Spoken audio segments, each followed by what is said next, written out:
Hello guys, welcome to science workshop. This is Kusum here. Guys, इस video में हम पढ़ने वाले हैं टेरेस्ट्रियल एडेप्टेशन इन रेप्टाइल्स के बारे में। अगर आपको इस टॉपिक का पीडीएफ चाहिए, नोट्स चाहिए, तो आप मुझे टेलीग्राम चैनल पे ज्वाइन कर सकते हैं। टेलीग्राम चैनल का लिंक जो है वो आपको डिस्क्रिप्शन में मिल जाएगा।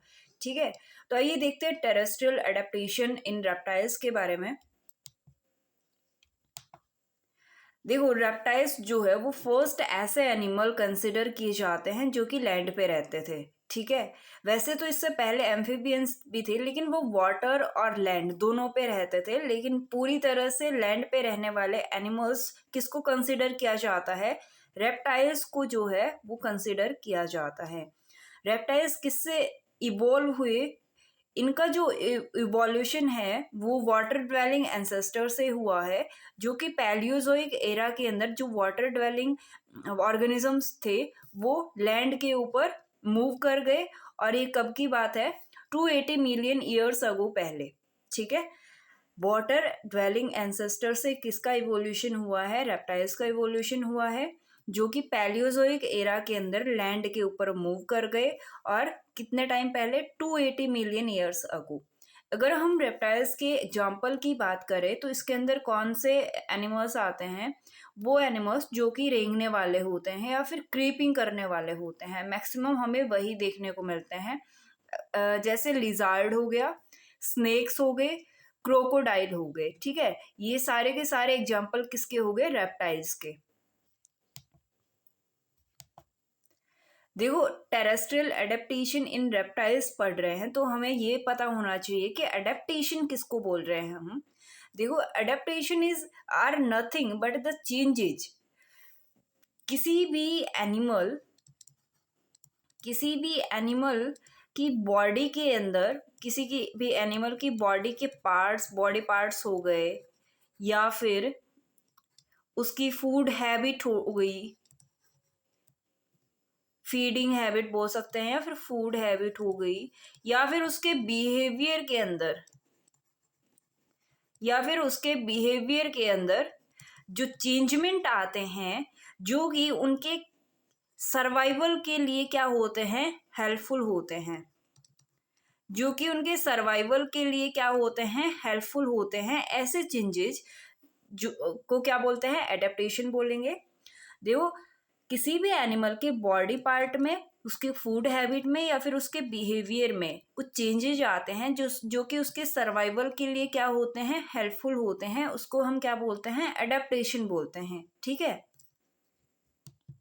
अगर हम देखें कि रेप्टाइल्स को अगर लैंड पे रहना है तो उनकी बॉडी के अंदर क्या क्या चेंजमेंट आए। ठीक है, तो उनकी जो बॉडी है वो स्कैली स्किन हो गई।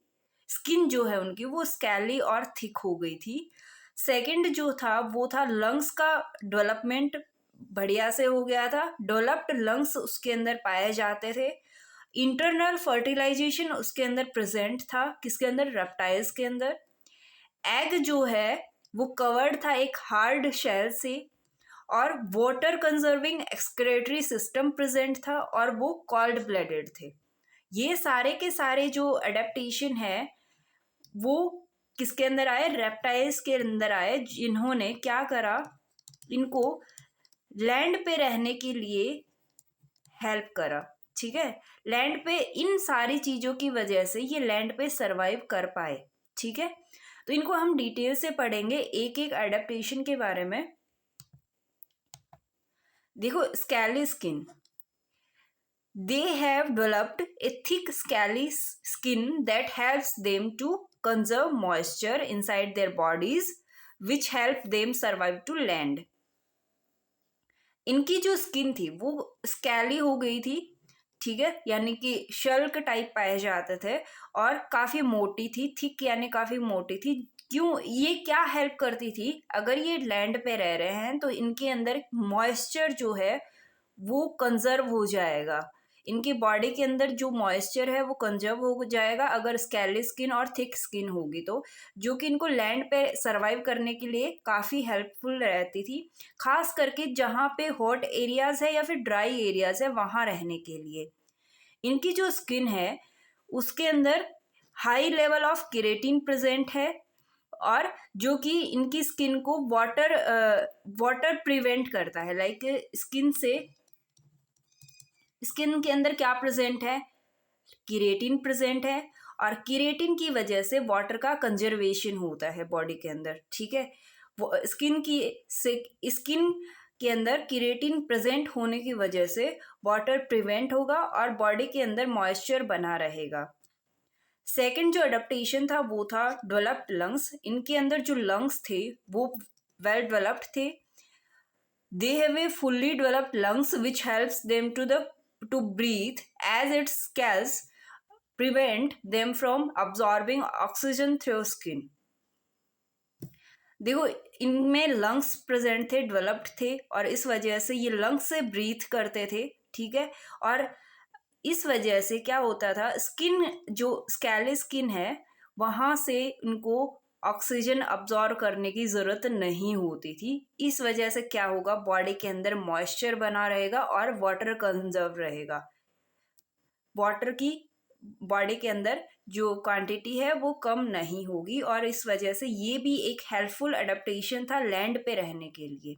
ओके, थर्ड जो अडेप्टेशन था वो था इंटरनल फर्टिलाइजेशन। इनके अंदर जो फर्टिलाइजेशन है वो इंटरनल होने लगा था।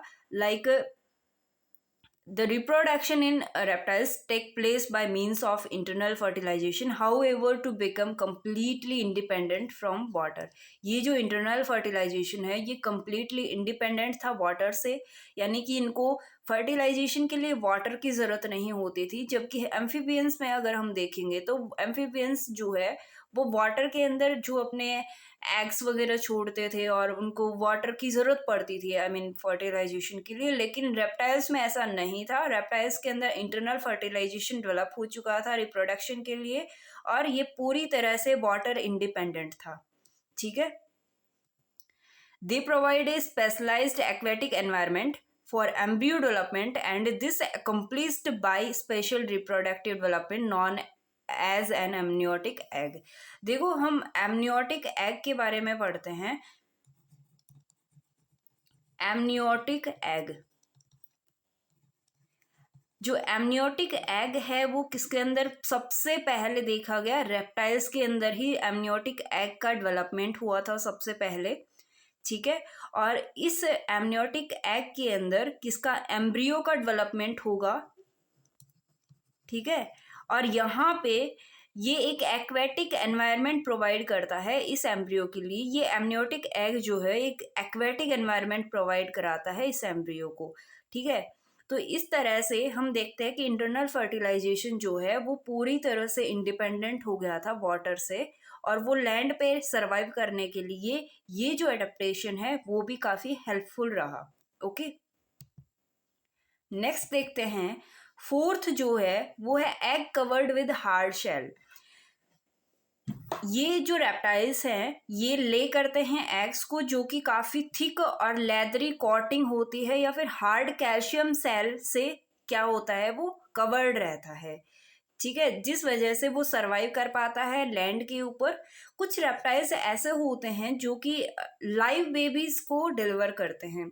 लाइक वो अंडे नहीं देंगे, वो क्या करेंगे, वो डायरेक्ट बेबी को ही डिलीवर करेंगे, जैसे कि मैमल्स में होता है। ठीक है, लेकिन वो बेबी को डिलीवर करेंगे, लेकिन वो क्या करते हैं, देखो पहले तो वो अंडे ही देते हैं, लेकिन वो अपनी बॉडी के किसी पार्ट के अंदर उस अंडे को क्या करते हैं, कैरी करते हैं। ठीक है, अपनी बॉडी के किसी पार्ट के अंदर इस अंडे को कैरी करेंगे। जब इसका जन्म हो जाएगा, जब इसका बर्थ हो जाएगा, तब वो उसको रिलीज कर देंगे। तब तक इस अंडे को अपनी बॉडी के ही किसी पार्ट के अंदर रखेंगे वो। ठीक है, ऐसा हमें देखने को मिलता है स्नेक के अंदर।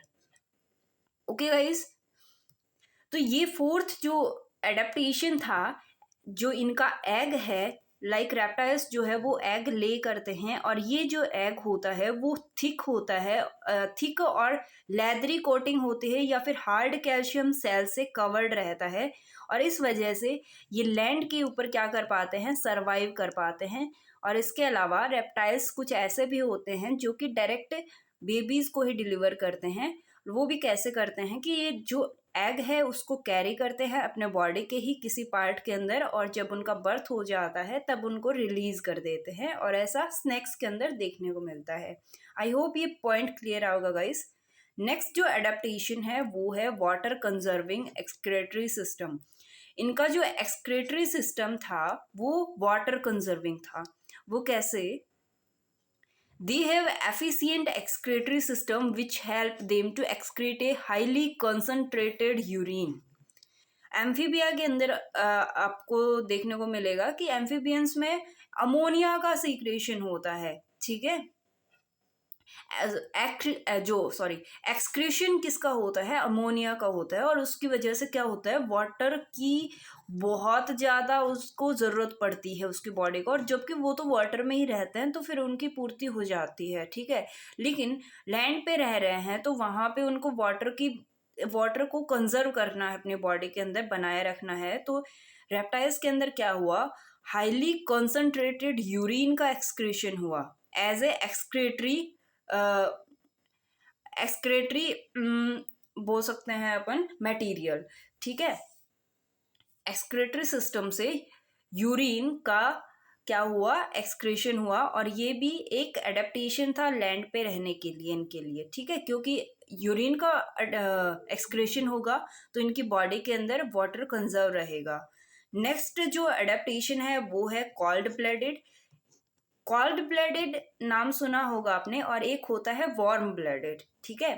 क्या होता है इसका मीनिंग? देखो, ऐसे एनिमल्स जिनकी बॉडी का जो टेम्परेचर है, वो क्या होता है, कांस्टेंट होता है, ठीक है। उसको हम बोलते हैं वार्म ब्लडेड, ओके। कांस्टेंट किसके अंदर होता है? अगर हम देखेंगे कि मैमल्स में ह्यूमन की ही बात कर लेते हैं, तो ह्यूमन की बॉडी का टेम्परेचर हम देखते हैं कि कांस्टेंट होता है। हम पढ़ते हैं 37 डिग्री सेल्सियस के समथिंग ह्यूमन बॉडी का टेम्परेचर होता है, ठीक है। तो वो एक कांस्टेंट टेम्परेचर है बॉडी का, और उसको हम वार्म ब्लडेड बोलते हैं। लेकिन जब बॉडी का जो टेम्परेचर है वो कांस्टेंट नहीं होता है, वो वेरी करता है एनवायरनमेंट, उसका सराउंडिंग एनवायरनमेंट जो है उसके अकॉर्डिंग, ठीक है।